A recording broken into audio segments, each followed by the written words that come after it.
Alright, selamat siang semuanya teman-teman. Hari ini dimanapun Anda berada, ya senang sekali kita bisa kembali berjumpa di dalam podcast Kompak Siang ini. Senin 1 Desember, ya hari yang baru ya, bulan yang Ya Pak ya. baru, ya tepat jam 12 siang. Seperti biasa, setiap episodenya kita akan mendengar kisah nyata yang luar biasa, kesaksian yang luar biasa, bagaimana Tuhan bekerja dengan cara yang benar-benar unik, indah, dan penuh kuasa di dalam kehidupan seseorang. Kali ini lewat seorang ibu ya, yang secara kebetulan Ibu Turut Purba, ya, Ibu Turut Purba dari Siborong-Borong, Medan. Ya, oke. Ya, Ibu Turut Purba ini bukan secara kebetulan ya, tidak ada yang kebetulan di dalam Tuhan. Bertemu dengan seorang penginjil ya. Ya, Ibu Turut ini memang lahir dari keluarga dengan latar belakang agama Kristen ya. Sejak lahir, ibu ini dibesarkan dan dididik dalam ajaran Kristen dan merupakan anak bungsu dari berapa? Dari 8 bersaudara. Wow, Iya luar Pak ya. biasa, keren. 8 loh ya. Wah, Iya Pak ya. mantap ya. Namun ternyata Tuhan punya cara yang luar biasa untuk menjamah hidup Ibu Turut Purba. Ya, kesaksian hidup Ibu Turut Purba ya, yang dari si borong-borong Medan ini disentuh oleh penginjil yang membukakan firman Tuhan di ayat 1 Petrus 3 ayat 18. Iya Pak ya. Luar biasa ya. 1 Petrus 3:18 ya. Ibu Turut ini yang tadinya memang juga Kristen, Kristen KTP ya. KTP itu apa? Kristen tanpa pertobatan. Wow. Ya. Kristen sih Kristen, tapi Kristen KTP, Kristen tanpa pertobatan, menjadi Kristen yang dilahirkan baru ya pada tahun berapa itu? Tahun 92 seorang penginjil Iya. membukakan makna Injil keselamatan dari 1 Petrus 3 ayat 18 Ayat kepada Ibu Turut 18. Purba. Momen ini membuat hatinya tersentak, matanya terbuka, dan sejak hari itu ia mengalami kelahiran baru yang mengubah seluruh karakter dan arah hidupnya. Dari sekedar lahir dari keluarga Kristen menjadi sungguh-sungguh mengenal Yesus sebagai juru selamat pribadi. Dari gereja suku yang ia rutin, ia ibadah, ia hadir setiap hari. Hingga Tuhan membawa dia ke gereja karismatik tempat ia bertumbuh rohani secara luar biasa. Ya, sebelum kita menyaksikan perjalanan rohani dari Ibu Turut Purba yang menyentuh penuh transformasi dan menguatkan iman, mari kita tunduk kepala, kita berdoa. Bapa di surga, terima kasih atas hari ini, hari yang baru. Engkau telah memberikan kami sebagaimana kami ada, itu semua adalah kasih karunia-Mu, sehingga kami masih diberikan kesempatan untuk memuji dan memuliakan nama-Mu. Terima kasih Tuhan, berkati narasumber kami hari ini, Ibu Turut Purba, sehingga apa yang disampaikan biarlah menguatkan hati setiap kami. Berkati perangkat yang kami gunakan, sehingga tak ada halangan, tak ada gangguan, semuanya Engkau berkati perangkat. Di dalam nama Tuhan Yesus Kristus kami berdoa dan mengucap syukur. Amin. Ya teman-teman, sahabat, kisah ini menjadi penuh makna dan inspirasi. Mari kita sambut Ibu Turut Purba hari ini. Ya, teman-teman, selamat bergabung di podcast Kompak Siang ini untuk Ibu Melati Indah dan siapa satu, kok nggak dikasih nama, kok namanya nama saya itu. Tolong dikasih nama itu, namanya siapa itu? Kok Andri 123 itu passwordnya itu, namanya siapa? Yang nomor ini boleh dibuka kameranya. Halo, ini passwordnya kenapa jadi nama? Itu password link zoomnya. Boleh dibuka kameranya? Halo? Halo? Oke, nggak dengar ya. Oke, alright. Oke, teman-teman yang saat ini yang ada di YouTube channel, ya silakan tuliskan komentar yang membangun. Oke, marilah kita jangan saling menghujat. Ya, bukankah semua agama mengajarkan kebaikan kepada umatnya? Ya, salam hangat kepada penonton-penonton di YouTube channel yang saat ini hadir ya. Hari ini kita bersyukur karena bersama-sama dengan Ibu Turut Purba yang mengalami Kristus secara pribadi setelah mendengarkan pemaparan dari seorang penginjil yang membedah, yang membukakan firman 1 Petrus 3 ayat 18 ya. Kata-kata bijak ya, ada ungkapan asik ya yang bicara, when God's hand comes down, it is not crush us but to lift us up. Ketika tangan Tuhan merendah, itu bukan untuk menghancurkan kita, melainkan untuk mengangkat kita. Ya, terima kasih atas kesediaan dari narasumber kita Ibu Turut Purba yang bisa hadir siang ini, dan himbauan dan ajakan kepada teman-teman mereka yang berkomentar di kolom komentar YouTube channel, mari kita berkomentar dengan bijak ya, dengan baik. Teman-teman perhatikan baik-baik dari kesaksian di podcast ini, kita semua akan banyak belajar. Terkadang kita manusia mudah menyerah jika kita melewati prosesnya Tuhan ya. Terima kasih Ibu Turut Purba yang sudah mau memberikan waktunya untuk sharing kesaksian pribadinya di mana dia mengalami Kristus secara pribadi. Disinilah kita bisa berbagi, bisa sharing bagaimana mengalami Tuhan secara pribadi, bagaimana mengalami proses Tuhan, pembentukan yang pastinya tidak mudah, ya enggak? Ada masalah? Ada. Ada problem? Ada banyak. Ya bukan ikut Tuhan terus masalah tidak ada, selalu jalan tol, enggak ada. Itu omong kosong. Ya, mengikut Tuhan juga harus memikul salib ya. Teman-teman, mari kita siapkan hati untuk menggali lebih dalam, memahami lebih luas. Welcome to the Revival and Recovery Room. Selamat datang di ruang kebangkitan dan di ruang pemulihan. Ya, Ibu Turut Purba bisa mulai menceritakan dengan singkat ya tentang keluarga, asal, ya, berapa saudara kandung ya, dan apa kegiatan Ibu Turut Purba, bekerja apa dan usaha apa sehari-hari. Teman-teman, tetaplah bersama kami, tetap stay tune. Narasumber Ibu Turut Purba. Kalau mau dengerin podcast Kompak Siang, dengerin baik-baik. Mari sini, ya. Alright, let's begin. The floor is yours. Make it simple, make it meaningful. Saatnya podcast Kompak Siang bicara. Time start now. Let's begin. Silakan dimulai. Ya, silakan Ibu Turut Purba. Silakan cerita. Selamat siang saudara-saudaraku yang ada di dalam podcast ini, khususnya Bapak Evangelis Andre yang mengundang saya untuk bersaksi di channel ini. Jadi saya memperkenalkan diri buat semua saudaraku yang ada di channel ini. Saya Turut Purba. Anak saya udah berumah tangga. Suami saya Ridwan Sianturi. Jadi suami saya marga Sianturi ya saudara. Anak saya tadinya 6, tapi Tuhan panggil 1, tinggal 5. Jadi yang perempuan 3, laki-laki 2. Baru 1 menikah, cucu 3 lah. Jadi kalau dari keluarga saya, 8 kami bersaudara, saudaraku ya, 8 kami. Saya lah paling bungsu, anak dari mama saya. Jadi kami tadinya 7 perempuan, 1 laki-laki. Tapi sudah meninggal 2 yang kakak saya. 1 meninggal belum di dalam Tuhan, yang 1 sudah di dalam Tuhan. Oke. Ya.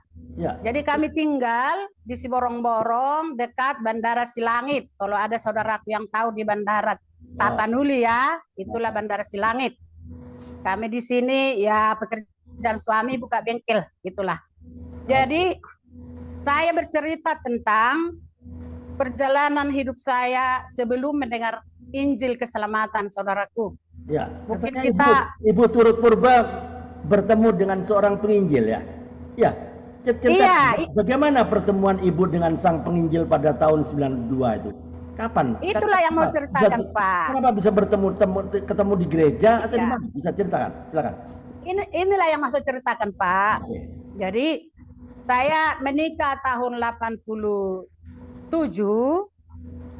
88 lahirlah anak saya pertama. 89 anak kedua. 92 hamillah. Itulah anak saya Melati yang menonton itu, Pak. Oh, Melati Indah. Iya. Iya, Melati Indah. Itulah dalam kandungan saya mendengar Injil. Oke. Jadi waktu anak saya masih dua kecil-kecil, yang pertama umur 3 tahun, yang kedua umur 4 tahun lebih lah. Hamil tua lah saya, Pak. Jadi kami waktu itu tinggal di Sumatera Barat. Ada dulu perkebunan PTP 8 Gunung Talang, dulu perkebunan teh, Pak. Kabupaten Solok. Disitulah kami dulu waktu jumpa dengan suami. Jadi setelah jumpa dengan suami tahun 86 menikah 87. Jadi udah 2 anak saya, Pak. Anak hamil tua lah saya, umur 8 bulan hamilnya datanglah si penginjil, Pak. Jadi tadinya saya agama Kristen, tapi hanya KTP seperti biasa disebut orang KTP lah. Hanya yang penting agamanya apa gitu. Dan waktu saya dari kecil saya senang kali beribadah, walaupun tanpa pengertian yang benar. Jadi saya itu sering beribadah, senang, rame-rame gitu. Karena latar belakang gereja saya itu kan gereja suku. Tahulah kita gereja suku. Jadi besar-besar gedungnya, Pak. Dulu kami tinggal di kampung, kami orang miskin, Pak. Jadi di kampung kami. Jadi waktu itu rajinlah gereja. Tapi tanpa pengertian apapun, nggak tahu apa-apa, Pak. Cuman ya gereja lah, ya kan. Sampai umur udah remaja, naik CD ada. Ceritakan ya, yang penting saja. Kapan bisa kenapa ketemu sama seorang penginjil tuh di mana? Iya. Ya, jadi itulah. Yang lain-lainnya nggak penting lagi. Ya, berarti setelah itu saya pikir yang saya ikuti ini sudah benar kan gitu, Pak. Rupanya setelah saya di kota Sumatera Barat ini, saya lagi hamil 8 bulan, datanglah si penginjil. Penginjil itulah kakak saya yang Tiaman Purba itu, Pak. Jadi ini ada di sini. Ibu Tiaman Purba ada di sini ya. Oke. Namanya bersaudara kan, Pak. Setelah dia mendengar Injil keselamatan, dia pengen untuk memberitakan kepada kami saudara-saudaranya, kan, Pak. Ya, jadi datanglah dia sendiri. Saya ingat kali itu bulan 10, karena bulan 11 aku melahirkan waktu itu. Jadi datang dia bulan 10 akhir. Saya lagi hamil tua. Dibilangnya, oh kau lagi hamil. Iya, aku bilang. Jadi dikasih tahu lah Injil ini, ditanya sama saya. Oh, bagaimana kau? Kau sudah pasti ke surga, katanya. Saya kaget. Saya nggak suka dengarnya. Sepertinya menusuk dalam hati. Kok tanya-tanya surga gitulah kan, Pak. Kejam kali nih dunia ini ya. Iya. Oke. Emangnya ada yang tahu ke surga, gitulah kan hati saya, Pak. Jadi saya bilang. Iya, betul. Ya, saya bilang, mana ada yang tahu ke surga? Kau sekali, aku bilang. Tapi kan keinginan ke surga lah. Tapi kan nggak ada yang tahu gitu kan. Cuman hati saya nggak suka ditanya ke surga atau enggak. Betul. Jadi emang kau nggak mau ke surga? Ya mau lah, tapi kan nggak ada yang tahu orang mau ke surga. Yang mau ke surga orang mana tahu? Itu rahasia Tuhan. Jadi dia bilang enggak ada rahasia Tuhan tentang masuk surga, katanya. Isuk kali ini setelah di Jakarta ini jadi tahu gitulah dalam hati saya. Jadi Iya, iya. Jadi dia kalau menurut saya itu udah pintar dia mengajar memang. Oh, Tapi dulu ini sama kami gerejanya, gereja suku. Setelah di Jakarta ini, tadinya kan sama kami di perkebunan ini Pak. Tapi borong-borong ya? enggak di perkebunan Sumatera Barat. Oh, oke. Ya, tapi Ya, oke. setelah dia pergi ke Jakarta, kok udah lain Lain pula gerejanya. ya? Udah sok tahu ini sorga-sorga, begitulah dalam hati saya Pak. Iya. Iya, jadi tapi ditanya lagi, kau masih orang berdosa? Iyalah, mana ada orang di dunia ini nggak berdosa? Aku bilang. Iya. Emang kalau kau berdosa, bisa ke surga ya? Makanya itu rahasia Tuhan, aku bilang. Ya, oke. Jadi di dalam hati saya kok ditanya surga, ditanya dosa. Ya. Padahal udah lama Kristen, mana pernah ditanya-tanya seperti itu dalam hati saya. Iya, Kayak nggak suka ditanya itu Pak waktu itu. Nah, lalu dijelaskanlah. Dengarlah dulu katanya, aku pun dulu begitu. Tapi sekarang dengarlah dulu supaya kau ngerti katanya. Bahwa kalau kita orang berdosa memang iya. Menurut kau dari berdosa itu kapan katanya? Ya setelah berbuat salah lah, udah tahu berbuat barulah orang berdosa, aku bilang. Makanya itulah, karena kau nggak tahu sama dengan aku belum nggak tahu katanya. Lihat dulu Mazmur 51 ayat 7. Sesungguhnya dalam kesalahan kamu diperanakkan, dalam dosa kamu dikandung ibumu. Jadi dari kandungan kita sudah berdosa katanya. Saya heran, kok dari kandungan berdosa belum tahu apa-apa? Gitulah kan Pak. Iya. Jadi datang dia itulah. Makanya kalau berdosa itu Roma 6 ayat 23a katanya, upah dosa maut. Jadi nanti kau ke maut, mau katanya. Tinggallah, siapa yang mau ke maut? Aku bilang. Makanya dengar, itulah kami pun begitu dulu. Gitulah diceritakan si kakakku yang si Tiaman Purba ini, dia sendiri datang. Oke. Jadi udah di 1 minggu dia di rumah kami menjelaskan tentang keselamatan ini kan Pak. Jadi bahwa kita itu sudah ketika Yesus mati sudah dihapuslah segala dosa itu. Katanya walaupun tadinya orang berdosa dari kandungan, tapi bukan titik situ, masih koma katanya. Iya. Jadi kalau hanya di situ titik, berarti Tuhan itu nggak maha kasih. Karena orang berdosa dihukum katanya. Jadi apalagi titik komanya? 1 Petrus 3:18, disitulah kasih Tuhan itu. Sebab juga Kristus telah mati 1 kali untuk segala dosa kita. Jadi kematian Tuhan Yesus itu yang dulu di kayu salib itu adalah untuk penghapusan segala dosa kita itu katanya. Jadi kalau sudah dihapus segala dosa, Tuhan Yesus yang menghapus segala dosa. Mau nggak kau terima itu katanya. Jadi saya bilang, ya maulah, siapa yang menolak kalau Tuhan Yesus yang bilang, tapi belum dengan hati yang belum dengan hati yang tulus Pak, karena kan hanya masih penjelasan yang baru dengar. Iya. Lalu dijelaskanlah, makanya harus percaya Yohanes 3:16, karena begitu besar kasih Allah akan dunia ini, sehingga ia telah mengaruniakan anaknya yang tunggal, supaya setiap orang yang percaya kepadanya tidak binasa. Makanya ini dengar katanya, percaya tidak binasa, melainkan beroleh hidup yang kekal. Makanya kau sudah percaya belum katanya? Percaya, saya bilang. Ya, percaya apa katanya? Banyak yang dipercayai. Apakah Yesus jalan di atas air kau percaya itu masuk surga katanya? Gak tahu, saya bilang. Jadi dijelaskan si kakakku inilah Pak tentang bahwa dari kandungan kita sudah berdosa dan oleh dosa itu kita harus dihukum atau ke maut. Tetapi karena kasih karunia Tuhan, dan dia jelaskan Efesus 2:8-9. Sebab karena kasih karunia kamu diselamatkan oleh iman. Itu bukan hasil usahamu, tetapi pemberian Allah. Itu bukan hasil pekerjaanmu. Jangan ada orang yang memegahkan diri. Kata. Jadi maksudmu nggak berbuat baik supaya ke surga. Saya bilang. Oke. Ya, Bu Turut, sebentar. Setelah Bu Tiaman Purba menyampaikan 1 Petrus 3:18 ya. Bagian yang mana yang paling menampar dan menyentuh hati Ibu turut berubah? Bagian mana yang Oh, paling nampar?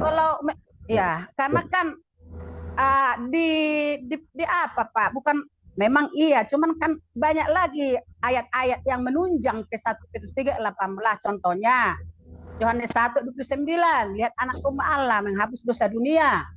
Jadi bukan itu saja, terus di Efesus 2 ini kamu diselamatkan hanya dengan iman. Apa itu iman? Dijelaskannya lah. Jadi di 1 Petrus 3:18 itu Pak, sebab juga Kristus telah mati satu kali untuk segala dosa kita. Tadi kan saya merasa orang berdosa kan Pak? Ya. Yang harus saya tidak tahu masuk ke neraka atau ke surga, maunya ke surga tapi nggak tahu jalannya, kan begitu Pak? Ya. Ya, apa Jadi, yang paling menampar hati Ibu turut berubah waktu diceritakan itu? Iya, menampar hati.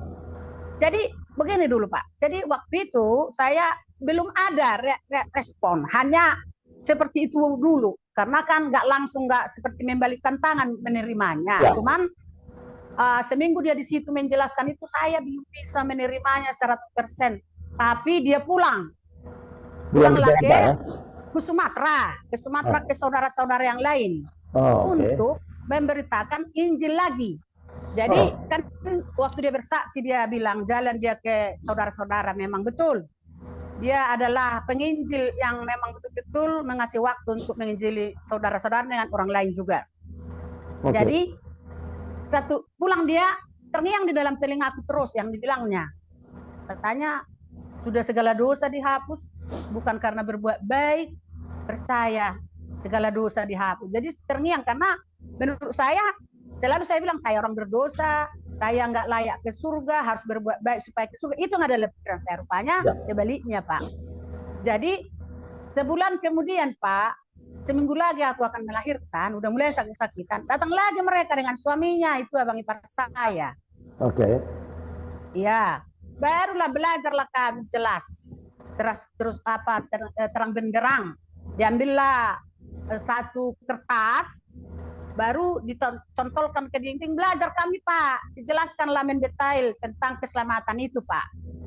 Jadi, tetapi Pak, mungkin nggak ada orang seperti yang kurasakan. Saya sudah mau melahirkan sakit-sakitan, tetapi si penginjil ini datang, saya mau mendengar. Itulah anak saya tadi yang si Melati ini, itulah hamil kandungan saya, hamil tua lah. Jadi pas saya udah sakit perut, udah mengulas lahir, tapi saya tetap mau mendengar Injil itu. Itulah Pak, tahun 92 lah itu ya, bulan 11. Sampai apa dibilangnya di pelajaran itu saya dengar, tapi saya sudah masuk kamar karena sudah sakit kali perut mau melahirkan Pak. Ya.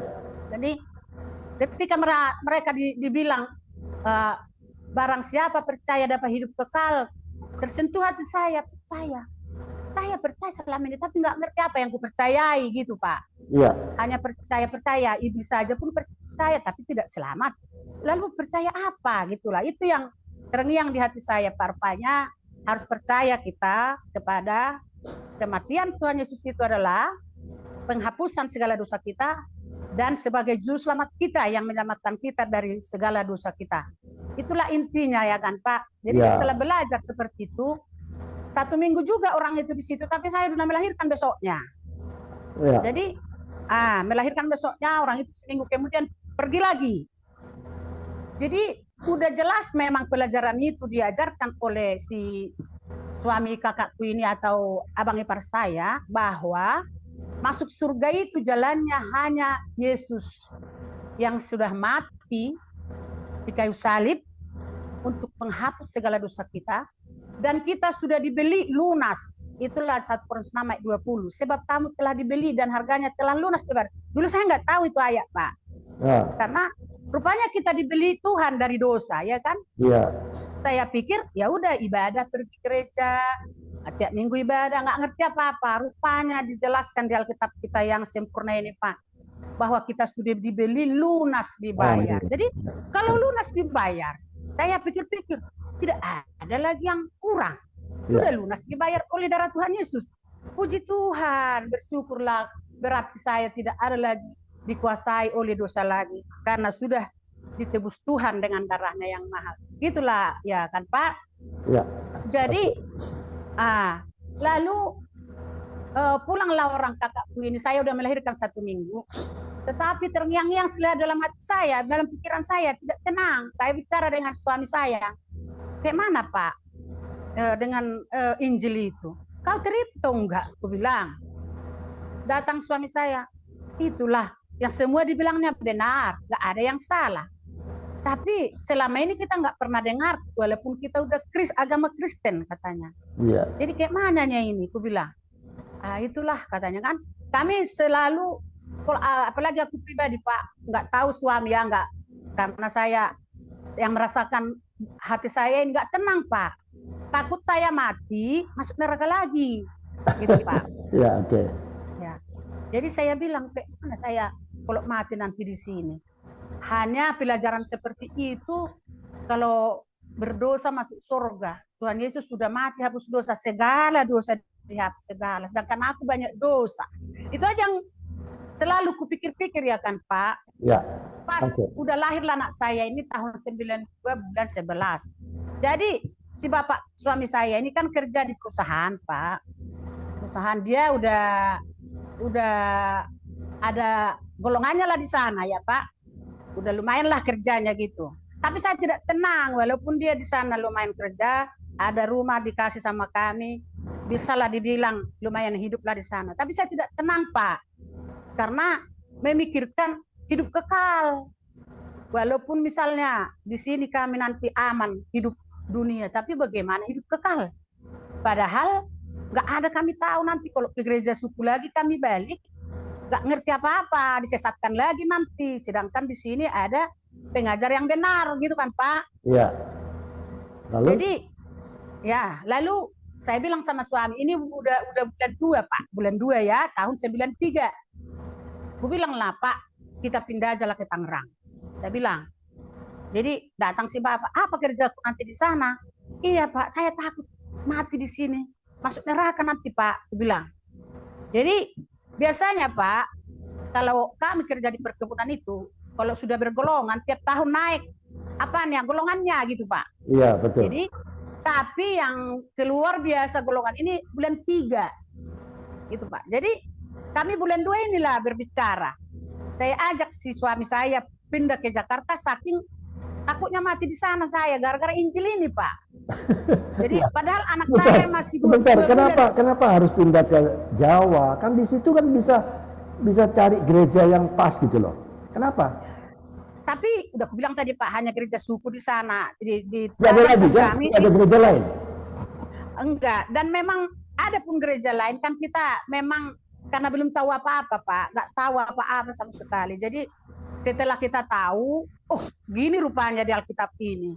Oh berarti selama ini yang nggak ada pengajar yang mengajarkan yang untuk jalan ke surga itu nggak ada pengajaran. Hanya berbuat baiklah. Supaya mudah-mudahan kan gitu aja terus ajarannya Pak. Ya, apa nggak maksudnya bisa pindah ke gereja yang lain di dekat situ, nggak usah pergi ke Jawa lah, kan jauh. Itulah dalam waktu itu kan saya Pak, itu pikiran saya karena nggak tahu di gereja mana yang benar ya kan Pak. Yang saya tahu hanya gereja suku yang saya jalani. Kan ada banyak gereja di Medan sana, ya nggak? Kalau kami di perkebunan Pak, di apa? Jauh dari kota. Oh, jadi iya. Perkebunan hanya satu gereja saja kah? Iya. Oh, iya betul. Iya. Oke. Jadi di perkebunan hanya satu gereja, kalau di kota banyak gereja, tapi perkebunan ke kota itu jauh kah? Jauh, kami di gunung Pak, perkebunan teh. Iya, maksudnya jadi, berapa kilo dari perkebunan teh ke kota itu kira-kira berapa kilo? 5 kilo? Aduh jauh lah Pak. Lagi pula apalagi di Sumatera Barat nggak bebas gereja Pak. Maklumlah kan Sumatera Barat. Di Sumatera Barat itu daerah Padang nggak gampang gereja Pak. Jadi kan di Medan. Kan ke Medan bukan, kan? Sumatera Barat. Tahu Sumatera Barat Pak? Oh Sumatera Barat. Oh iya. Itu si borong-borong kan di mana? Kan di Medan. Dekat Medan.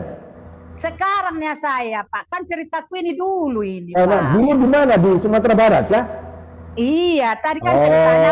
Teman-teman, ini cerita waktu ke gereja suku ini waktu di Padang, betul? Iya. Di Oh, di kampung Padang pun tidak banyak gereja, betul? enggak Ah, gini Pak, di cakep lah. kampung pun Oke, dulu oke. waktu Ya, oke.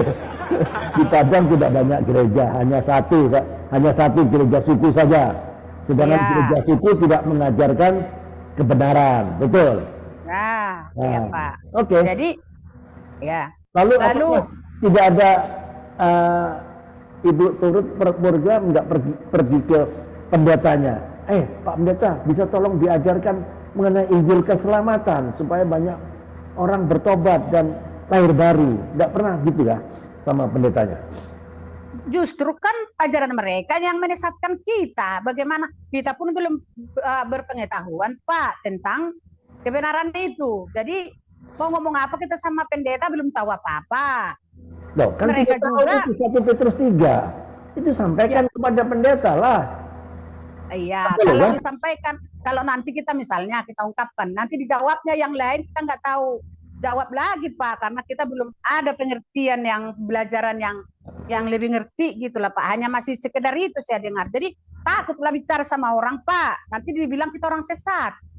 Oh gitu ya, jadi Iya, malu lah ya untuk bicara mengenai firman Tuhan sama pendetanya ya, karena pendeta iya. pasti pintar gitu. Hmm. Oke. Ya, Halo. ya. Nah, Lalu dari jadi Pak, perkebunan pindah kemana airnya? jadi kan gitulah Pak, masih umur 3 bulan lah anakku si Melati ini yang nonton ini kan. Tahun 92 dia lahir itu. 93 lah kami ini, baru kami ada perjanjian sama si suami saya. Begini, kalau kau mengajak saya ke Jakarta, kita tunggulah dulu. Kalau golongan saya naik, saya tidak mau pindah katanya. Tapi kalau golongan saya tidak naik, saya mau pindah. Itulah perbincangan Oke. kami sama suami, perjanjian lah istilahnya. Oke. Jadi Ya, ya. iya, lalu biasanya bulan 3 ini Pak, setiap bulan 3 lah naik golongannya, keluar dari Medan Oke. ke staf itu dikeluarkanlah, oh Bapak Ridwan Senturi naik golongannya begini, gitu Pak kan. Ya. Rupanya, ya udah saya juga siap. Tapi saya berdoa mudah-mudahan nggak keluar, biar kami pindah, gitulah dalam hati saya Pak. Jadi Oke. rupanya kami tunggu bulan 3, enggak juga keluar. Emang betul nggak keluar apanya? Kenaikannya Iya, golongannya nggak naik gitu nggak lah naik. Pak. Jadi Ya, pindah. saya bilang Pak, nggak naik golonganmu, ayo pindah aja kita. Ya udahlah kata, karena kesepakatan tadi. Kalau naik golongan saya tidak mau katanya, tapi kalau nggak naik saya mau katanya. Rupanya nggak keluar golongan ini naik bulan 3. Jadi Ya, oke. akhirnya pindahlah kami Pak ke Tangerang. Oke. Tahun 93 bulan Waktu pindah ke Tangerang, anak sudah berapa itu? 3 lah. Tadi kan baru lahir 1. Wah. Tiga Iya. kan untuk pindah dari Padang ke Jawa, wah berat kan? Berat kan? Sangat berat Pak, sangat berat. Tapi Iya, saya nggak pikiran ongkosnya itu. kan mahal, betul. Ya, Nah, karena sementara nanti di Jawa kerja apa? nggak tahu. Oh, jadi belum tahu dia. Jadi Iya, orang nggak ada belum tahu mau kerjaan. kerja apa, tidak tahu. Iya, cuman Wow. bilang kakak saya itu, kakak Tiaman Purba sama abang Pari itu udahlah. Kalau nak suamimu pintar buka bengkel aja nanti di Tangerang katanya. Oke. Jadi ya udahlah, tapi saya nggak pengaruh ke situ lah, pikiranku macet sini ke neraka, itu aja yang saya takutkan. Jadi Oke. iya Pak, akhirnya kami pindah lah Pak ke Tangerang, membawa anak 3 dengan bayi 1 tahun 93, bulan 3 kami pindah ke Tangerang. Iya. Memang Pak, luar biasa kalau dalam kehidupan itu sangat menderita kami Pak, Betul. sangat menderita. Tidak Karena mudah. Ya. tidak mudah. Tidak Kami mudah. sewa Hidup lah Tuhan tanah Yesus di tidak mudah. sana, Harus pikul Iya. salib juga kan? Ya. Pikul salib. sulit. Nah, Iya, jadi tapi kehidupan kekal kami ke gereja lah, gereja Injili Kasih Karunia Indonesia, di jalan gereja Cililitan, Mayasari. jauh ya dari Tangerang. Iya. Jauh Dari ya? Tangerang 2 kali naik bis Pak. Wow. Jadi nggak ada pun uang kami. Kami bawa bontok Pak, makan di sana. Kami pergi sama suami ini saking sukacitanya udah ketemu dengan saudara-saudara yang beriman itu. Oke. Jadi Kenapa nggak cari gereja yang dekat-dekat situ? Ada? Nggak ada? kalau gini Pak, nggak tahu lah ya beda aku sama Bapak. Karena gereja itu kan nggak semua nggak semua kebenaran firman itu ada di dalam setiap gereja.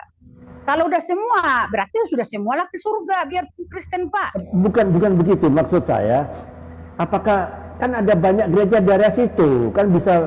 Kenapa harus cari gereja yang jauh-jauh? Kenapa? Siapa yang menunjukkan gereja yang jauh-jauh itu di Cililitan? Siapa yang menunjukkan? Tapi gini Pak, yang menginjili saya tadi kakak saya, ya kan, yang datang ke Sumatera Barat, ke Padang. Lalu ketika kami pindah ke Tangerang, mereka itu kan udah beribadah di Cililitan, Mayasari. Oh, dia yang menunjukkan. Ya. Iya, jadi padahal di sekitar situ kira-kira banyak gereja nggak di Tangerang sih? Kalau banyak sih, aku juga kurang tahu ya karena masih baru di Tangerang dulu. Yang jelas pasti lumayan banyak lah, karena kan Tangerang ke Jakarta udah jauh lah, udah pasti banyak lah gereja-gereja di sana yang kami lewati. Tapi saya nggak tertuju ke gereja lain, ke gereja yang membawa kabar berita Injil keselamatan itu. Ya, yang membawa kabar baik itu yang satu. saya kejar. Di Jakarta, di Indonesia, apa cuma satu yang membawakan kabar keselamatan? Kan ada banyak gereja. Maksud saya itu loh. Kenapa hanya pilih itu aja? Kenapa? Nggak nyoba ya? Ya gini Pak, karena kan udah saya bilang tadi, yang saya menginjili saya kan kakak saya, dia dari gereja Injil Kasih Karunia Indonesia. Tentu ke situ saya untuk mendapatkan itu tadi pelajaran menerus, karena kan nggak cukup hanya penginjilan itu, belajar kami terus menerus Pak, diinjili dengan dari gereja itu datang penginjil meneruskan pelajaran yang dari waktu kami di Sumatera Barat. Nggak cukup jadi hanya itu, ke gereja Pak. itu atas rekomendasi dari Ibu Yaman, ya atas Pak. rekomendasi. Oke, jadi perubahan apa yang paling terlihat dalam diri Ibu Turut Purba ya? Karakter, kebiasaan maupun cara pandang hidup, apa yang berubah, Ibu? Kalau di dalam hidup saya Pak, karakter itu susah berubah. Namanya karakter ya Pak. Tapi perubahan dalam hidup saya ini, sukacita saya besar luar biasa Pak. Kenapa? Karena saya sudah memiliki hidup kekal. Tuhan itu, iya, saya sudah di dalam Yesus. Roh Tuhan ada di dalam saya. Ketika saya percaya, Roh Kudus ada itu sukacita ya, damai sejahtera itu. Itu yang mahal ya. Ya. Jadi kan kita sudah lahir baru, dilahirkan dari Allah. Kita sudah dikuduskan oleh kematian Tuhan Yesus. Kita sudah dibenarkan. Jadi semua kan karena usaha Tuhan, bukan usaha manusia. Nggak ada perbuatan satupun sehingga aku bisa selamat. Itulah sukacitanya. Tetapi setelah saya percaya, saya berusahalah berbuat yang terbaik untuk Tuhan. Berusahalah untuk memuliakan, memuji Tuhan di dalam hidup saya ini. Berusahalah menyampaikan Injil keselamatan kepada orang yang belum dengar keselamatan. Yang masih seperti saya dulu. Walaupun agamanya Kristen, tapi belum tahu bagaimana caranya masuk surga. Belum tahu, belum beriman, yang hanya gereja ya Kristen gitu Pak. Jadi itu saya sukacita Pak. Setelah saya menerima Injil itu, saya bahagia sampai sekarang ini Pak. Saya bahagia. Sudah 33 tahun lah saya sudah mendengar Injil, saya sudah selamat. Saya sangat bahagia Pak. Walaupun misalnya hidup saya susah, tapi lebih dari situ saya kehidupan kekal itu yang saya buat saya bahagia. Namanya hidup kan sementara. Jadi kita di dunia ini kan hanya tinggal, kan bentar lagi kita diangkat nanti Pak, di angkasa, di awan-awan. Itulah yang sukacita kita. Ya oke, Ibu Turut ya. Perbedaan apa yang paling signifikan ya, yang paling nyata, yang Ibu rasakan ketika beribadah sebelum dan sesudah kelahiran baru tadi? Perubahan apa yang paling nyata? Kalau perubahan saya Pak, waktu belum selamat, hidup ini ya begitu-begitu saja ya kan, nggak ada pengharapan. Pokoknya lahir sakit mati, lahir sakit mati, hanya itu. Saya Iya. pernah berpikir waktu kecil, Pak, bagaimana nanti dunia ini ya gitu. Saya terbayang-bayang gitu, Pak. Saya lihat langit ini biru, bagaimana nanti dunia ini? Mati, lahir, lahir, mati, kayak gitu aja. Bagaimana ujungnya dunia? Rupanya nggak ada, waktu itu nggak ada jawaban. Tapi setelah saya belajar dan belajar dari orang yang pengajar, dari yang benar, baru saya mengerti bahwa dunia ini nanti ada akhirnya dan ada nanti bumi baru dan langit baru diciptakan Tuhan lagi nanti, kan gitu, Pak.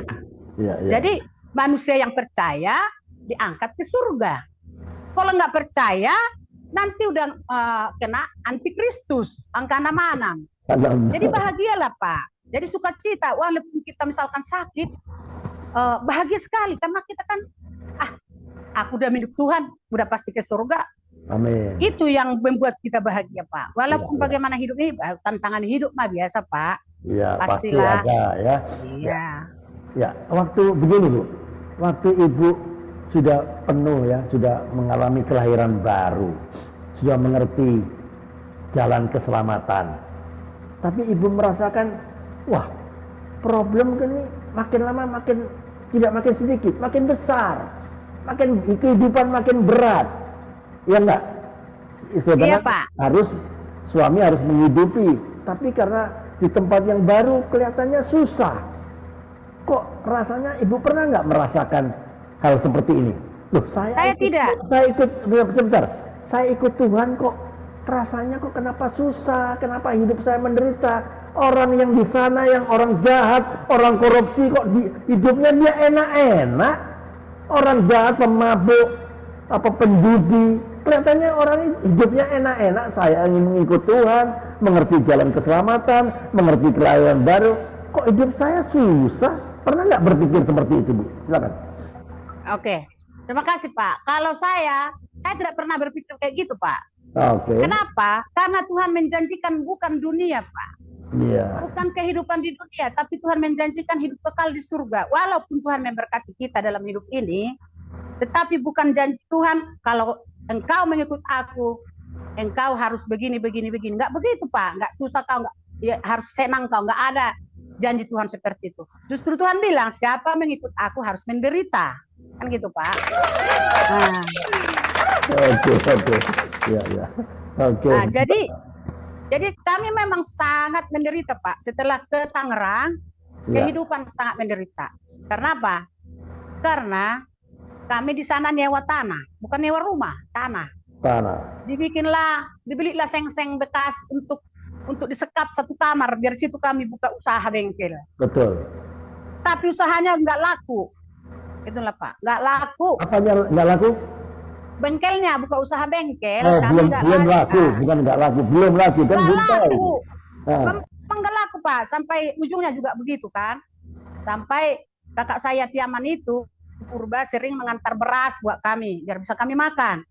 Ya. Jadi, iya, banyak pertolongan mereka kepada kami. Itulah wujud bukti orang itu udah selamat duluan. Mereka mengasihi kami. Amin. Jadi, iya. Memang kalau kehidupan, Pak, memang betul-betul susah kali karena memang waktu kami di perkebunan tadi di Padang lumayan hidup kami, tapi tidak ada yang tidak mengikuti yang benar. Ya. Jadi tidak ada sukacita, tapi setelah kami pindah sukacita luar biasa kami, Pak. Tapi kehidupan memang susah.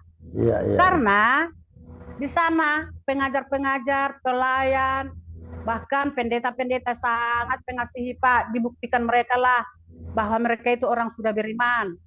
Jadi kasihnya itu disalurkan kepada kita dan mengalirlah kasih mereka dengan kita. Kita pun kita buat seperti itu. Mereka udah contoh kepada kita. Kita juga mencontohkan kepada yang belum dengar Injil, gitulah, Pak, kan? Iya. Oke. Bu, bentar. Saya kasih kesempatan untuk yang ada di Zoom ini ya, yang mau bertanya. Yang mau bertanya ada Pak Hombing, ada NN itu siapa itu? Halo, siapa itu NN? NN siapa itu? Boleh buka mikrofonnya? Halo. Ya, mungkin nggak dengar dia. Ya, Ibu Tiaman, Pak Ombing, ada yang mau ditanyakan ke narasumber kita? Silakan.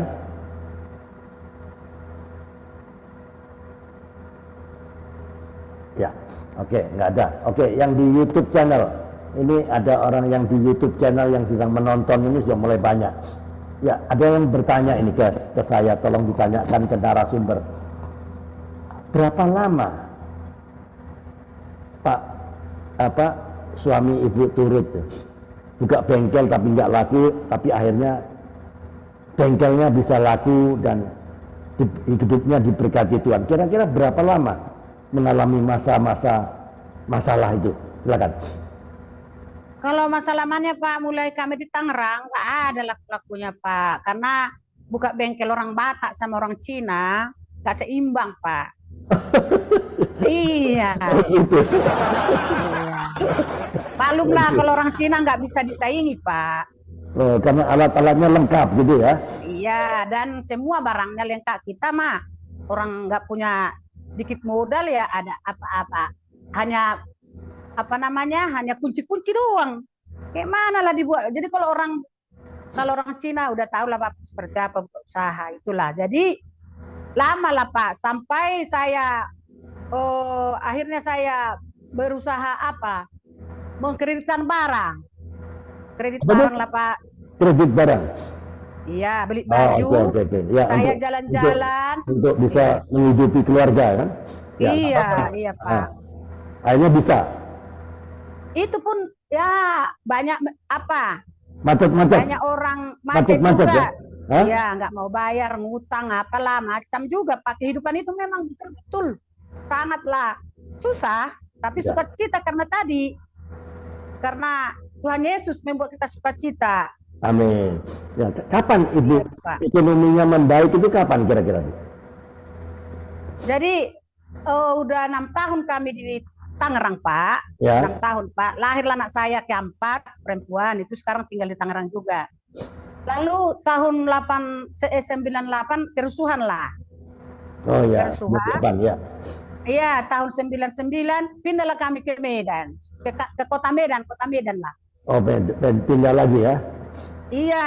Ya, terus kami rombongan naik kapal laut semua? Naik Ailes, mobil Ailes.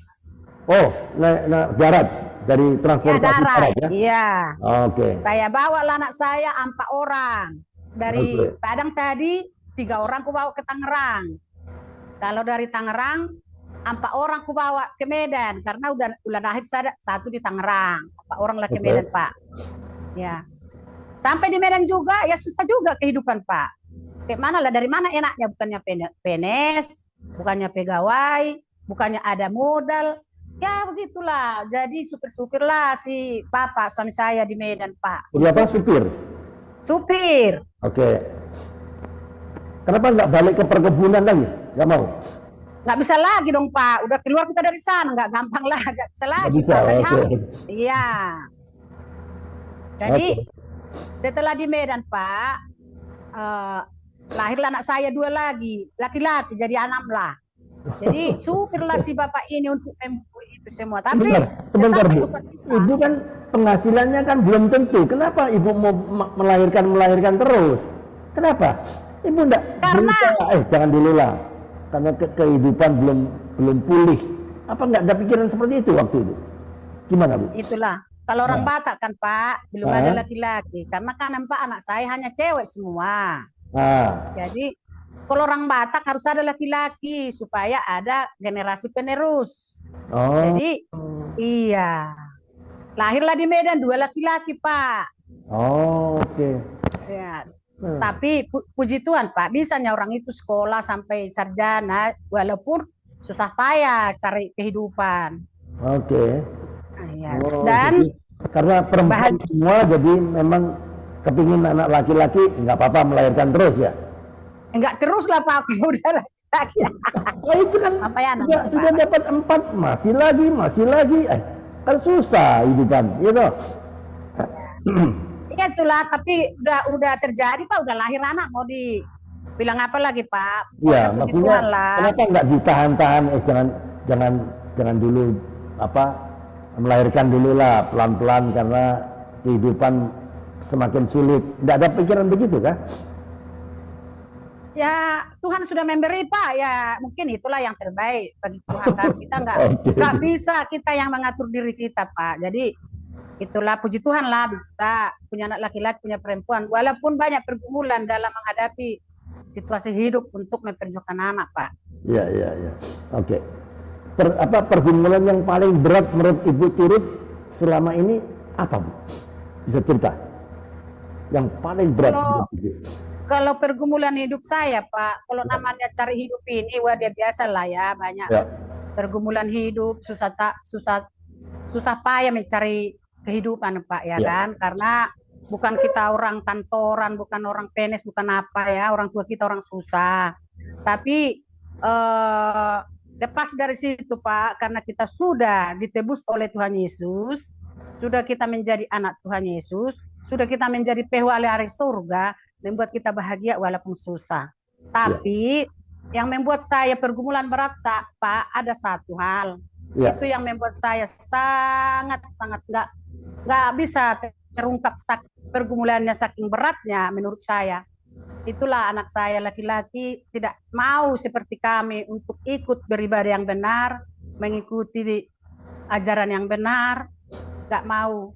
Jadi anakku yang paling besar laki-laki itulah membuat pergumulan saya Pak. Kalau masalah kehidupan, ya hidup mah begini Pak. Kaya miskin pun dalam kehidupan ini akan berakhir kok dari dunia ini. Tetapi kalau pergumulan berat, inilah anak saya ini. Cuman 2 laki-laki dia yang menyimpang dari Tuhan. Tidak mau mengasihi Tuhan. Tidak mau percaya sungguh-sungguh sama Tuhan. Hidupnya ini kayak amburadul. Itulah pergumulan paling berat bagi saya. Oke. Jadi 2 anak laki-laki ada di mana sekarang? Di Medan? Di Medan Pak. Medan. Apa lagi? Kuliah apa kerja apa dia? Kalau dia dulu kan kuliah, tapi karena bandalnya putus kuliah Pak, mengikuti zaman gitu ya kan, mengikuti kawan-kawannya. Putus kuliah lah.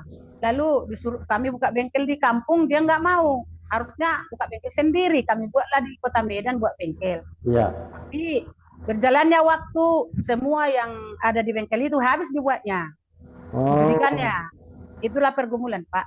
Pergumulan, oke. Anak laki satunya di mana?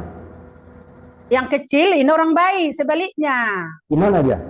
Di Medan juga? Kalau ini udah tamat, baru wisuda Pak, udah kerja dia, paling kecil. Oh, paling kecil. Kerja di mana dia? Pak. Di Medan? Di kampung, di Balige, dekat Bandar Silang itu inilah, dekat kampung kami ya. Ada dia. Kerja apa dia? Kerja pegawai negeri ya? Enggak, perusahaan proyek-proyek dia dari tamatan USU, Polmed, Politeknik dia Pak. Oh, oke. Politeknik. Oke. Jadi dia juga yang menopang membantu ibu ya? Kalau membantu belum, baru kerja Pak. Baru kemarin dia kerja, baru sebulan. Baru kerja. Ya, baru wisuda dia langsung kerja. Jadi kalau ini mah memang dari kecil dia anak yang sangat nurut orang tua, apalagi nurut Tuhan juga. Ini takut sama Tuhan ini. Amin. Jadi beda sama yang abangnya itulah Pak. Padahal Pak, karena Bapak tanya tadi apa pergumulannya, baru lahir si yang paling besar itu Pak, gara-gara dulu dulu kan 4 anak saya perempuan, pengen laki-laki, susah cari laki-laki, dapatlah dia, pada senang semua dapat dia laki-laki. Rupanya setelah besar melawan Tuhan, melawan orang tua. Tapi yang kecil ini, waktu saya hamil Pak, waktu itu saya nggak suka, udah saya gugurkan, itulah kesalahan saya. Tapi justru dia yang paling baik, paling taat kepada Tuhan, taat sama Tuhan. Ya. Itulah Pak. Itulah. Jadi Tuhan ya. Itulah kehidupan Pak, yang kita senang di dunia. Ya. Nggak itu yang Tuhan pilih, yang kita tidak senang itu, bahkan mau melakukan kesalahan. Saya udah ke rumah sakit mau buang dia waktu itu dalam kandungan 2 bulan. Tapi justru dia yang taat kepada Tuhan. Amin. Ya, oke. Ya Bu Turut, karena waktu tidak banyak lagi, saya akhiri. Jadi kira-kira pesan moral apa yang Ibu Turut Purba mau sampaikan kepada pendengar-pendengar yang di YouTube channel maupun yang di Zoom ini? Kira-kira pesan moral apa? Pesan-pesan untuk kita semua. Silakan.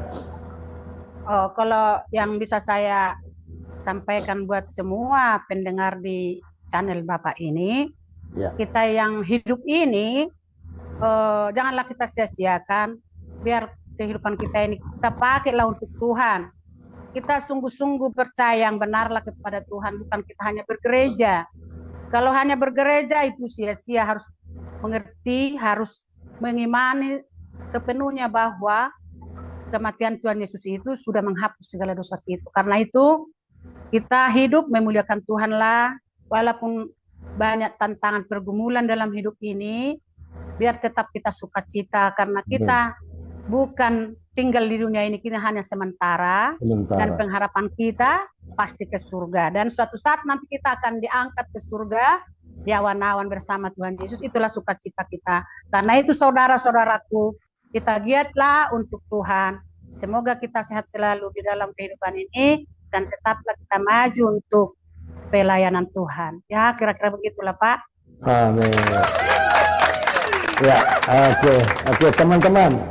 Luar biasa ya, narasumber kita siang hari ini ya. Dia dilahirkan dari keluarga Kristen, tidak otomatis membuat seseorang mengerti keselamatan ya. Yang membuat seseorang itu berubah adalah perjumpaan pribadinya dengan Kristus. Ketika Injil dibukakan dengan benar dan kita menyadari bahwa Kristus mati untuk kita satu kali untuk selamanya, seperti yang tertulis tadi di dalam 1 Petrus 3:18 ya. Banyak orang rajin ke gereja, aktif pelayanan, setia melakukan ritual-ritual keagamaan, tapi tidak mengenal inti Injil. Banyak kan orang menyebut itu. Jadi kesaksian Ibu Turut Purba mengingatkan kita semua, yang mengubah hidup bukan agama, tetapi Injil. Yang mengubah hati bukan tradisi, tetapi Kristus yang mengubah kita. Jadi closing statementnya hari ini sahabat Kompak Siang, hari ini kita sudah mendengar satu hal yang sangat penting, bahwa kelahiran baru bukan sekedar berubah gerejanya, bukan sekedar rajin ibadahnya, bukan sekedar tradisi keluarganya, tetapi hasil dari perjumpaan pribadi dengan Kristus yang mati dan bangkit untuk kita, seperti yang tertulis tadi di Injil ya, 1 Petrus 3:18. Jadi kesaksian Ibu Turut Purba adalah bukti nyata bahwa Injil masih berkuasa mengubahkan hidup siapapun yang membuka hati. Dan biarlah kisah ini menjadi pengingat bagi kita semua. Jangan puas hanya menjadi Kristen-Kristen yang rutinitas, tapi jadilah Kristen yang mengalami Kristus. Sampai jumpa di podcast Kompak Siang berikutnya. Tuhan Yesus memberkati. Amin. Terima kasih Ibu Turut Purba. Amin. Amin. Sampai jumpa. Kita jumpa kembali dengan podcast dengan narasumber besok yang lebih unik. Amin. Amin. Oke. Sampai jumpa. Close ya.